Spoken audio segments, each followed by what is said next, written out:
Today I interview the staff at the Portchester, New York Carver Center. Take a look. Today we have the CEO of Carver Center. Please introduce yourself. Hi, my name is Ann Bradner, and I'm the Chief Executive Officer of the Portchester Carver Center. And what do you exactly do here, Ann? What do I do here?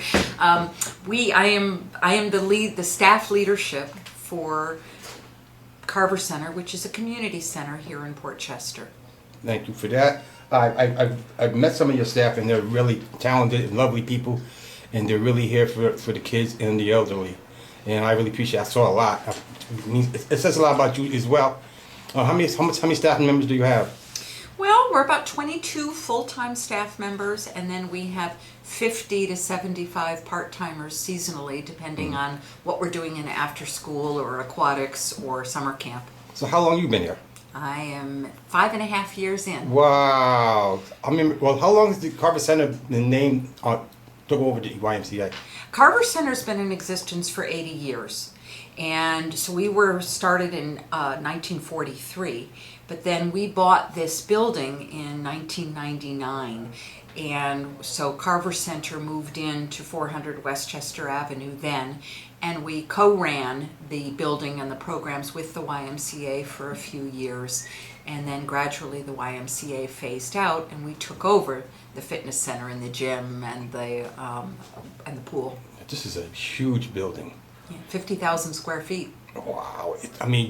You can do a lot here. It's too many activities that's needed, and it's just a matter of finding out what people's needs are to where you can pinpoint whatever help you can give them. That's exactly right.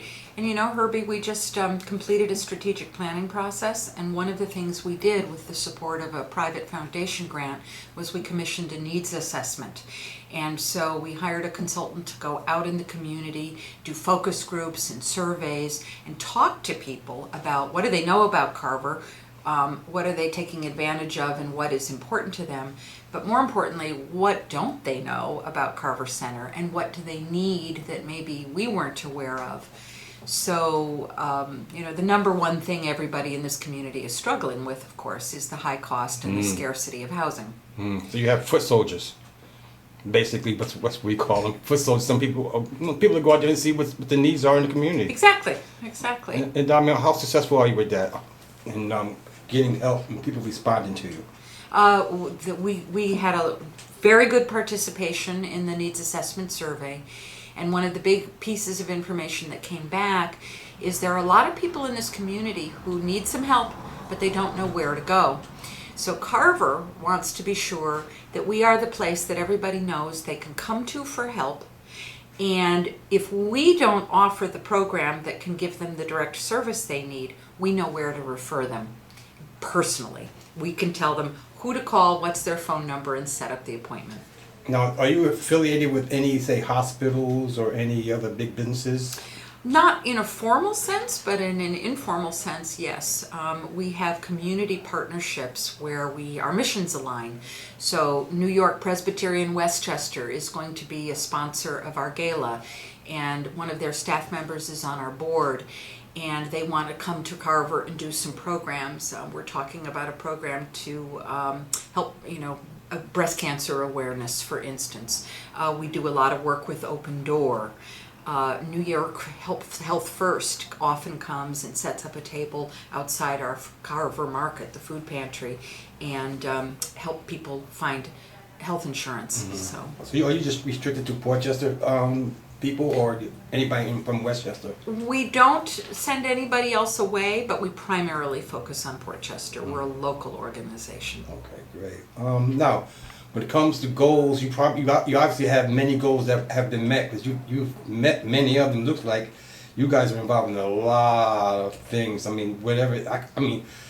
She gave me a sheet, and it was like double-sided, and you guys have so many programs, and it's all about help.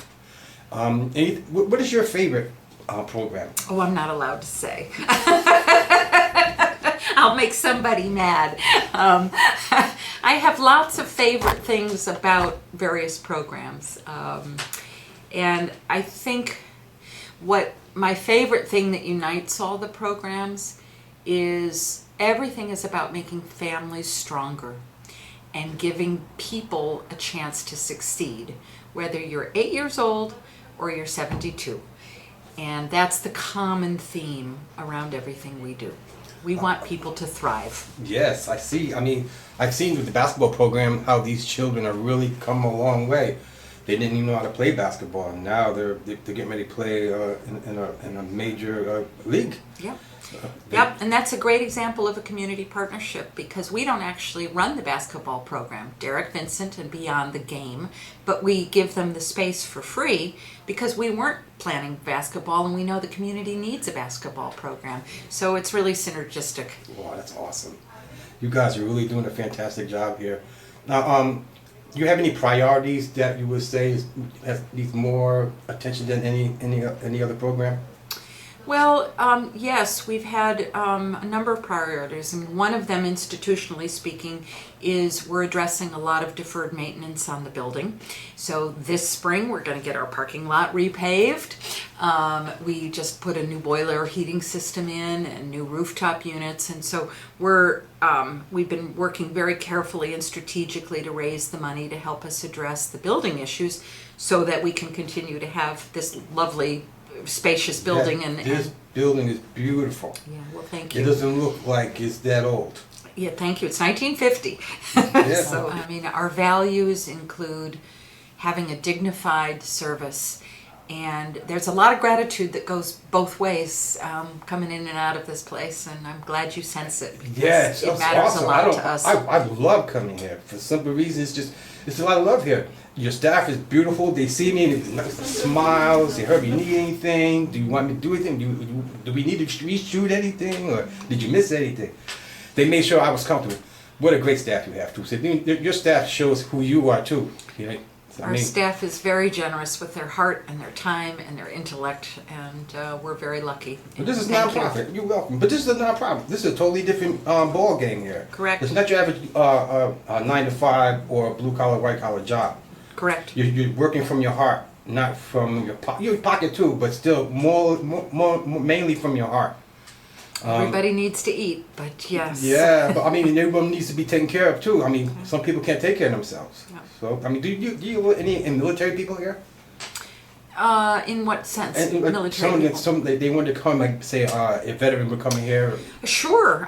We don't have a formal veterans program, but it would make sense that there are veterans in the community who come to our Carver market or come to dinner at noon for our community meal, or who want to use the pool and come do some lap swimming, and they would be very welcome. Now, how does the food program work? You do. I saw it on Saturday mornings. Is that the only day? No, that community meal right now is once a week, yes. And the reason it's on Saturday is there are other community meals in town during the week or have been at various times. So Saturday there was a need for a program, and that's when families are looking for volunteer opportunities. So we make the food on Fridays, and we have some professional staff to oversee the program, but it really depends on volunteer involvement to get the whole thing done. Yes, that's awesome. I visited the kitchen. You guys are busy on Saturday mornings, and your staff, the kitchen staff is awesome too. And out there, what a bunch of pleasing people. Thank you. Yes, I'm telling you, this is awesome. I like this. Well, thank you so much again, Ann. God bless you. Thank you, Herbie. It's been wonderful to have you with us, and I look forward to seeing the film, and thank you for helping us spread the word about what Carver tries to do. You're doing it. You're not trying anything. You're doing it. And thank you for that, too. You're very welcome. God bless you. Today we have the marketeer of the Carver Center, and your name is? Colleen Kane. So, Colleen, how long have you been here? I have been here for 5 years. Wow. Actually, 5 years. I started in January of 2019. Well, so what do you actually do here? So I am the Chief Advancement Officer, and within that role, I'm responsible for all of our fundraising.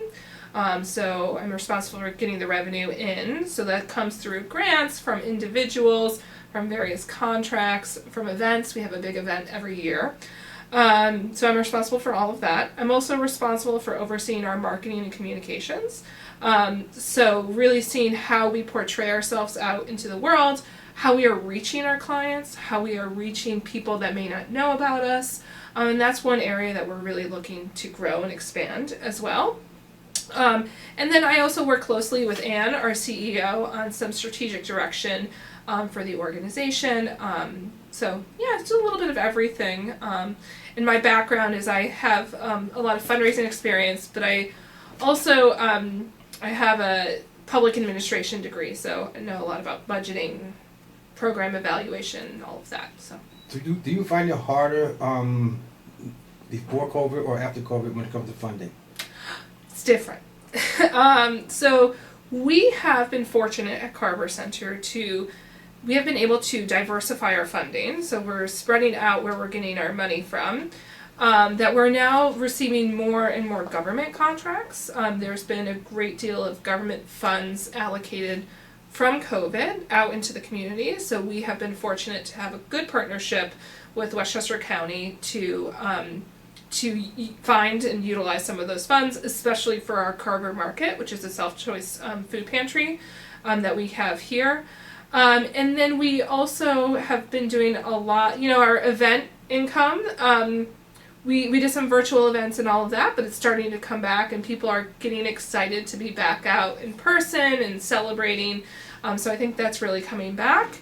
And I think that it's a new landscape for sure. We're getting, we have a lot, at Carver we're very fortunate to have a very loyal donor base. We have people who really know and care about the organization and who have been contributing for many, many years. And that loyalty was, it's shown through, especially during COVID. People really showed up for us in a big way, and really helped us get through some of those early days of the pandemic. We've expanded our food services in response to the COVID pandemic, and our donor community has really made that possible. Great. Well, that sounds like a lot. Yeah, it's a lot. So yeah. how many sponsors would you think you would have off the top of your head? Well, we have probably 1,000 donors to the organization. Those can range anywhere from, someone contributing a great deal of money, $500,000, to someone contributing $5. And all of those are important because they all go into the pool of funds that help make this organization run. We have foundation donors who will support a specific program. So we have people who are supporting the teen center, people who are supporting our Carver Market, people who are supporting our citizenship program. And those are very focused based on that foundation and their needs and, what they are looking to promote in the world. And then we also have people who give unrestricted funds, and those are very important because that helps fund, one, fill in all the gaps of our different programs, and two, also fund all of the overhead. We are sitting in a lovely 50,000 square foot building, but it takes a lot of money to run this building, and is a very, very important resource for the community. So while we are very efficient, there are things that need to be done. So we do have donor community who also provides unrestricted funds that can pay for overhead of the organization, and support other programs in various ways. That being said, Anne has done a very good job at managing our expenses, and making sure that our programs are high impact, while not just wasting money. So we're keeping a very close eye on that because we do have a relatively small budget for the impact that we have in the community. The building was fantastic considering its age. Yeah, I know. I walked around, I'm like, wow, it doesn't look this old at all. Yeah. It's unbelievable how the shape of this building is. Yeah, it's been a lot of work has gone into it. So during the pandemic, we actually did a complete overhaul of our heating and air conditioning, so HVAC system, because our boilers were very, very old and they just gave up. So we had to do a complete renovation of that project, which was very expensive. But in this size, of course. Yes, but it's really helping us to. We have been chipping away at some of the capital projects, which are all building maintenance. one by one, and we continue to have a list that we're working towards. Like you came into the building, so you saw our parking lot. Our parking lot is very much in need of repair, and we are aware. And we actually have received a grant, so we're trying to work on the timing for that as well. Oh, awesome. Yeah. Wow, you guys are really doing it here. We're trying. No, We're trying. no, I don't like the word try. You are doing it. Yes, You guys are thank you. doers. You guys are we doers. are doers. Yeah. The people who try, they struggle. You guys are not struggling. You just keep on doing what you're doing, and things will be all right. Yeah. I mean, a little prayer, that helps too, right? So, I'm pretty sure you have celebrities that you probably can't talk about that donate as well. Not necessarily celebrities that you would see in the media. We have a lot of, they are celebrities to me, very established philanthropists, some big names in philanthropy who are supporting us, various foundations. So it is, so part of my job is trying to find what their interests are and what our needs are and trying to marry the two. So, I have one very big foundation that's very well known in the community that has been funding some of our Carver market needs, and Anne and I have a very good relationship with their program officers to say, these are the needs that we may have here at Carver, and we think they might align with what your goals are as a foundation, and how can we kind of marry the two. And we've been fortunate to be able to work on some various projects with different foundations, different philanthropists, to make sure to meet the needs of the organization moving forward. I see the Knicks has a logo on the gym. That is from a long time ago. We are not currently engaged with the Knicks, not in my time at least, not in the last 5 years, but they have been wonderful partners in the past. Yes. Awesome. Yeah. I mean, I tell you, all you guys are natural. Oh, thank you. You guys really. I interview a lot of people. Yeah. But when you talk to nonprofit people, it's a totally different animal. Yeah. Or it's energy. true. Yeah. Because this is not your blue collar or white collar job. You're not just talking because you got to feed your family. You're doing this because you're helping others at the same time. Not only helping yourself, you're helping others too. Yeah. It's just a big difference when you talk to people like yourself. So. Yeah, it's thank you. It's I frequently talk to Anne about this. I started getting involved with nonprofits when I was 13. Wow. And that was a long time ago. And but I also know that I have skills that can assist on more of the back end administrative part of a nonprofit. And I know that program people tend to be probably better at that, face one-on-one interaction. But it's a way that I'm able to lend my skills to help further, society and the community, and create a positive impact.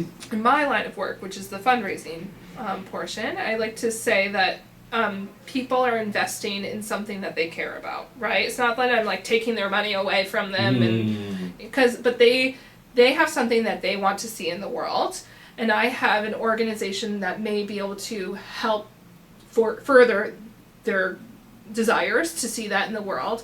And so it's about trying to marry the two and making sure that people see that they can feel good about supporting the organization. So it's really about an investment in what you want to see in the long-term outcomes. Investing in your dream. Yeah, exactly. Exactly. That's pretty cool. Yeah. What a great job you have. Yeah. It's hard sometimes. Yeah, but at the end of the day, you can pat yourself on the back because you got something accomplished. Yeah, yeah.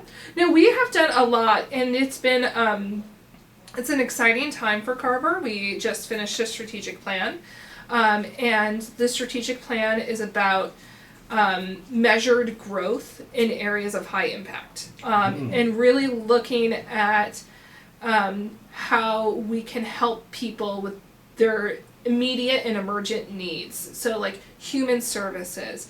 If someone needs a job, how can we help them get a job? If someone needs food, if they need to put food on the table for their families, how can we help them with that?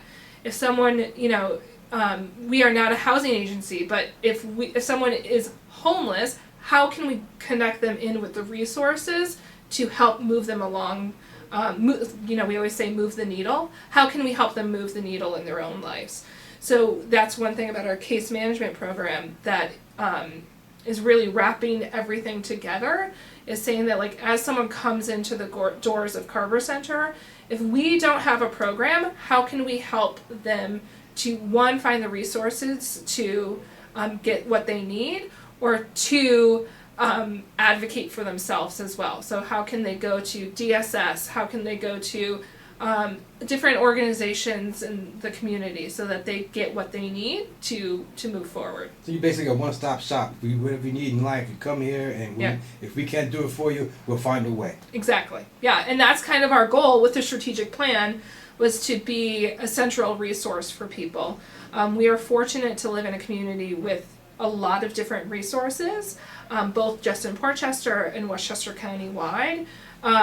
But we know that people know Carver Center just because we've been here for 81 years now. Carver Center is a name in the community. We have a footprint in the community in a small town that means a lot.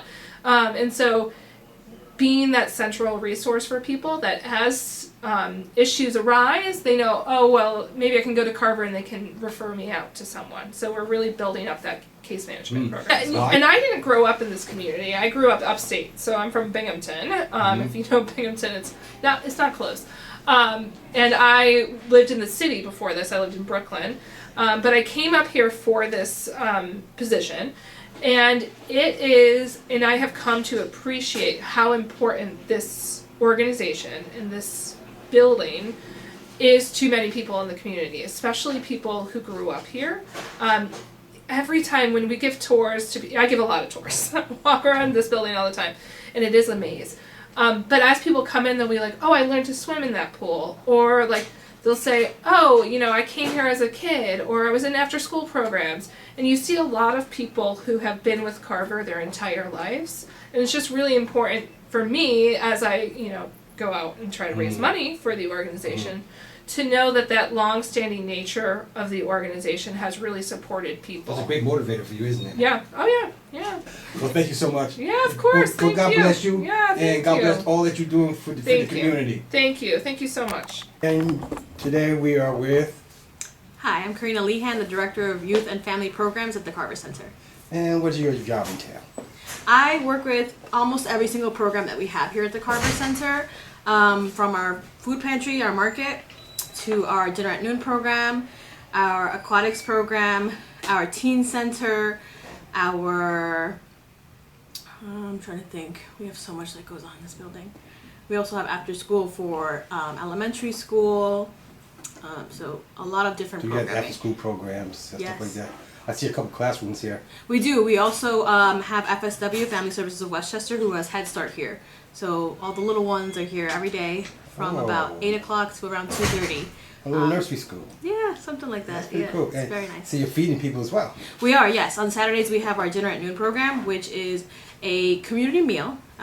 People call it kind of like a soup kitchen, but we call it a community meal because our chef prepares food for the daycares during the week, and he makes extra food on the weekends for our families who come here. And so we see families, homeless people, seniors, a little clique of just friends that come in, and it's more for the socialization. But it's very nice. We do it restaurant style, so there's a menu on every table, they get a centerpiece, there's an appetizer, salad, an entree, and a dessert. That's awesome. Yeah, it's very nice. That's a good lifestyle right there if you're homeless. Yes. But that's even better than most people get. I mean, well, congratulations and bless Thank you you for so all much. that you got. So what else do you guys do here? I mean, besides just the community, do you do any outside work? Outside work, we partner with a lot of agencies. I wouldn't say we do much outside of Carver Center. We kind of are very much based a community center. So a lot of people come here. We do have a case management program that we actually just started in April of last year. So anybody who may need services, help applying for SNAP, help applying for housing, domestic violence cases, elder abuse, things like that. We have a case manager here on site. She's here Tuesday to Saturdays to meet with families and prospective people. We also have a citizenship program that we work with people who are trying to get their citizenship. Our biggest thing, I would say, is we've always been known for our after-school programming, but we've seen a great need since COVID for food. So we have the Carver Market, which was actually expanded last year in March. So instead of just being one room, it's now two, and there's an in and an out. and we work with Feeding Westchester, which provides us with food at a reduced rate. And we work with Feeding Westchester. We have a grant called Retail Recovery. So we go and we pick up food, rescue food from these retail places like ShopRite, Stop and Shop, Trader Joe's. Right before expiration. Balducci's, yeah, right before expiration. You know, something that they bought a lot of and it's not selling. We get it and we bring it down to our that's market. awesome. Yeah, it's great. Yes.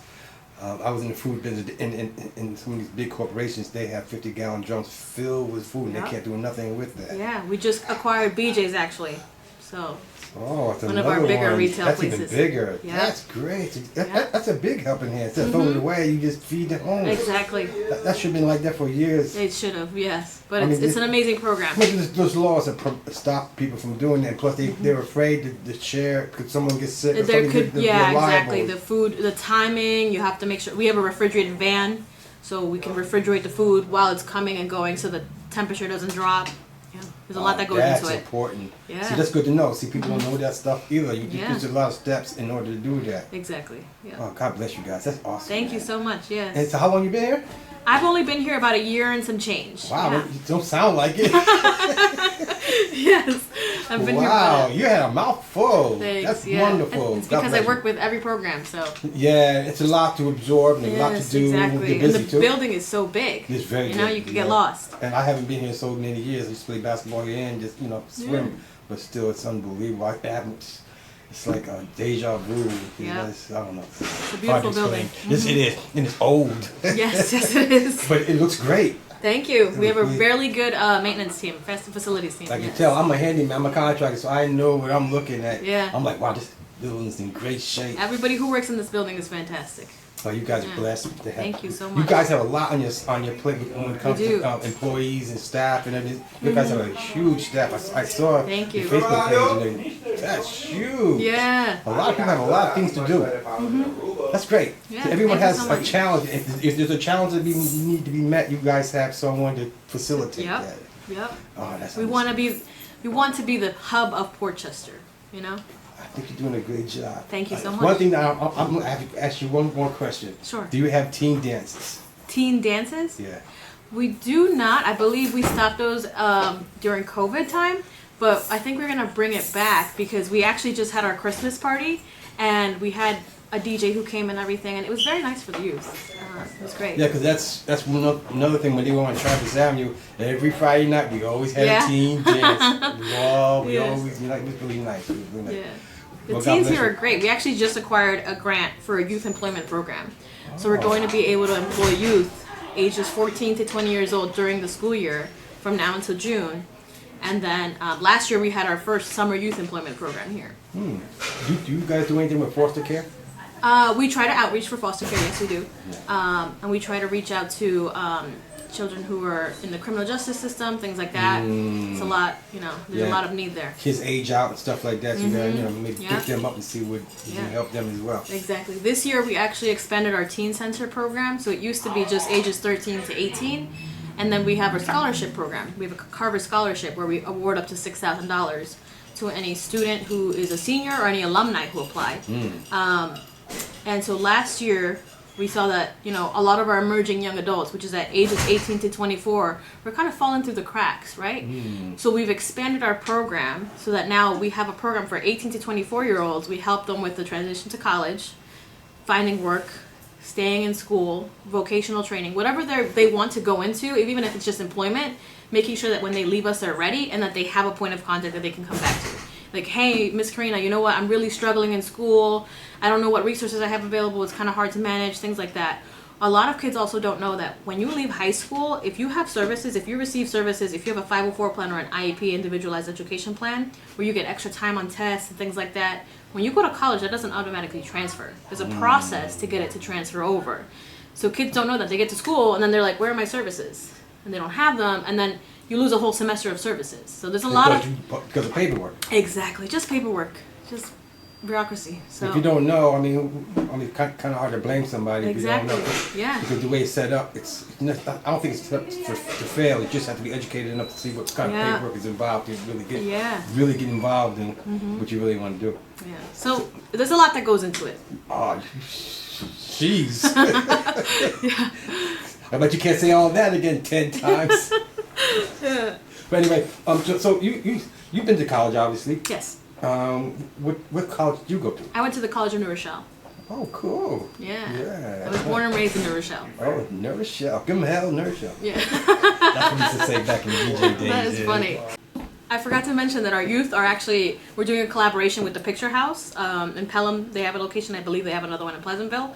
But we're doing a Carver documentary. So the kids have decided who they're going to interview, what the questions are going to be. They're doing all of the editing. They're putting it all together, and it should be done, I want to say, at the end of February, early March. So Wow, see this that your own kind of film production. Exactly, yeah. And then we're going to try and do maybe like a soft opening so that families can come and watch, anybody in Portchester. So I can send you the details on that once it comes that'd out. be great. I would love to be here on that Yeah. one because I would like to see some of them might have something. You know, Yeah, you never know. exactly. That might be their niche. You might be finding something for someone too. Very true, yeah. The other thing is, a lot of our students this year are newcomer students. So newcomer meaning they're new to this country, they're immigrants, their first language is in English. So in order to make them feel comfortable, we did some of the interviews in Spanish, and we did some of the interviews in English. So there will be translation, subtitles on the bottom. That'll either be, if you did the interview in English, subtitles will be in Spanish. If you did the interview in Spanish, subtitles will be in English. Wow, that's for everybody. Yeah, for everybody. You didn't miss anyone on that one. That's pretty good. A pleasure to meet you. Pleasure to meet you too. And thank you so much for this interview. Thank you. I didn't realize I was going to be interviewed today. You did a great job. Thank you. That was pretty. That was right off the cuff, just like that. You know your job. That's Thank for you. sure. Good. God bless you. Thank you so much. Karina. No problem. Hi, my name is Daisy Garcia. I'm a case manager at the Portchester Carver Center. I help out families find any resources around Westchester County. I connect them with resources. I assist them with any forms of applications through DSS, any other nonprofit agencies around Westchester. I have relationships with them so they can have facilitated services at their offices. And I really just help out with any kind of situation that they're in. If we don't have an answer for them here, I make sure that they don't go empty-handed. At least they'll have some other service to go after they touch base with us. So you're registered with the state or something like that? No, it's all through, my position here is funded through a grant. So I'm just really building connections and going out into the community and just meeting where the people are. But it's not funded through the state or That's needed though. I mean, no one does that. Yes. How many people do you know on one hand to go out to the community and reach out to people? Yeah, that's true. Nah, you're one of the good ones. Thank you. But we appreciate you. God bless you, baby girl. Thank you. So how long you been here, bro? I've been here for a year and 2 months. Busy? Yes, it has been busy since I came on board. A lot of training. People learn how to swim. Yes, we've had a lot of training on the staffing side and on the swim program side. All ages? From 4 all the way to 18. So it starts at 4. Yes. Wow. Lessons start at 4 and then we go all the way up to 18 years old. So it's mostly on Saturdays and after school? Yes, so we go Tuesday, Friday, and Saturday. Yes. How many swimming instructors do you have? On staff right now, I have about 7. Wow. 7 or 8. But a lot of them are in high school, college. Well, I learned how to swim here when I was 10 years old. Oh, okay. Yeah, so this is like home to me, man. Okay. I haven't been here in a while, so. Right. Yeah, there's a lot of families say that they either learned how to swim at one point here, or they started and came back. You know, COVID knocked a lot of people out. You know, yeah. so yeah. So what you still have a shark, and how do you terminate the levels? Yeah. We don't have names. We just do level 1, level 2, level 3, level 4. We also have pre-teen, which was previously pre-teen. We just actually got a grant yesterday to start the first swim team for the Carver Center. Nice. So that's a very exciting, historic thing. Yeah. It's the first time? First time ever. That's awesome. It is. Carver Center is really growing. It is. I just interviewed Karina. I mean, unbelievable what you guys do here. Right. So many activities. Yes. A lot of moving parts. It is. Sometimes it can get a little bit overwhelming, but you know, it is a great place, a great team, great community, and it's well needed. So you thrive off that energy and just figure it out and keep going. Yeah, doing God's work is easy. Yes, yeah. I'm thinking it's people. He wants you to love his people, and this is what we do. Right, definitely. That's how you survive It's a anyway. good way to look at it. Yeah, that's all he wants us to love his people, and that's it. Right. And forgiveness is another word. True. Yeah, that's two main words: love and forgiveness. Right. Love is easy, but that forgiveness part, man. You took it right out of my mind, man. Forgiveness is one of the hardest things to do, but sometimes, in order to forgive other people, what I realize, you gotta sometimes forgive yourself first. You know, sometimes we harbor Yeah. our own and then project it on other people. So sometimes you gotta forgive yourself first. You know, Very, very important. it's an important thing. to do. And your name again, bro? I'm Coach Court, or Courtney, but everyone calls me Coach Court. Yeah, I've been coaching for about 6 years now, 5-6 years. But I've been lifeguarding since I was 17, which is 20 years this year. Wow. Yeah, so. You love the water, huh? I mean, you know, I do my thing. I would have never thought 20 years ago I would have ended up here. But that's just how the Most High had it planned, you know. Water definitely did save my life in terms of growing up and giving me an opportunity that I didn't see, in terms of having a job and being surrounded by friends that were already in this arena. And then even as time progressed, you know, setting up swim programs with my childhood friends and like nonprofits and just continuing to build on a culture that's not really known for brown and black skinned people. And I definitely take a lot of pride and importance in that. That's very important to me because we lack that opportunity, you know. So, I mean, there's not too many black people that swim. no, not at all. And my mother made sure she brought me here. Right. So I wouldn't be a part of a statistic. Right, of Yeah, course, I mean, of I won't. course. I mean, it's very important too because it was a couple of times. Good thing I didn't know how to swim. Right. Yeah. It's a life-saving skill. Yes, It's it is. It's the only sport that you can play. It's the only arena, I'll say, that you can play a sport but still learn a life-saving skill. You know, most other sports they're just regular. Right. You know, swimming is that good balance where even if at some point you know you don't make it to swim team, you could still be a lifeguard. You know, or you could be on competitive, not want to do it, and you can still be a lifeguard or a swim instructor or a pool manager. There's so many levels to it. It's just getting that awareness, you know, that most people are not given that information. You know, who would have think? I mean, this is an occupation. I wouldn't have, you know, I wouldn't have thought it. But it is, and it's a very forgotten industry. It's undervalued, underpaid, and it is, in my opinion, a lifeguard is on the same level as a police officer and a firefighter. Right. May not have the extenuous training, or may not have to go through the extenuous. Well, you still have to know CPR. Still have to know CPR, still have to know how to use an AED. You still have to know how to obviously call 911. You have to know how to extract the victim from the water. If there's a spinal injury, like you have to know many things that is, you know, you're a first responder, you know?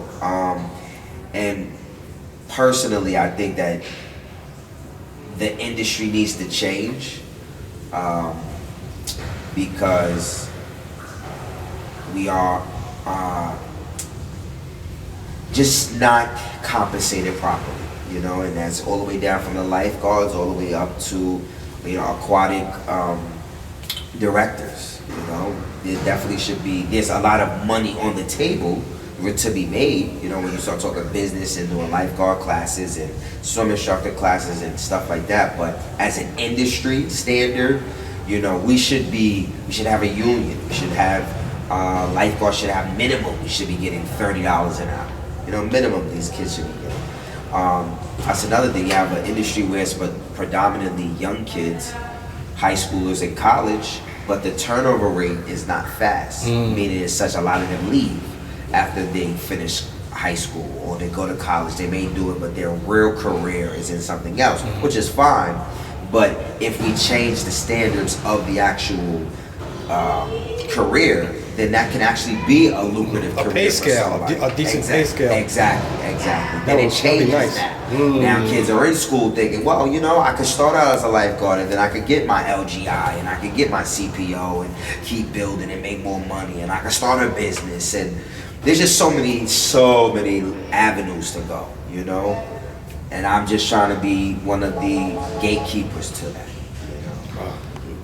Awesome.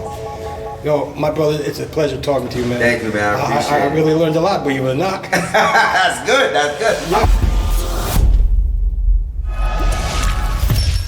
This has been a GETV Network production.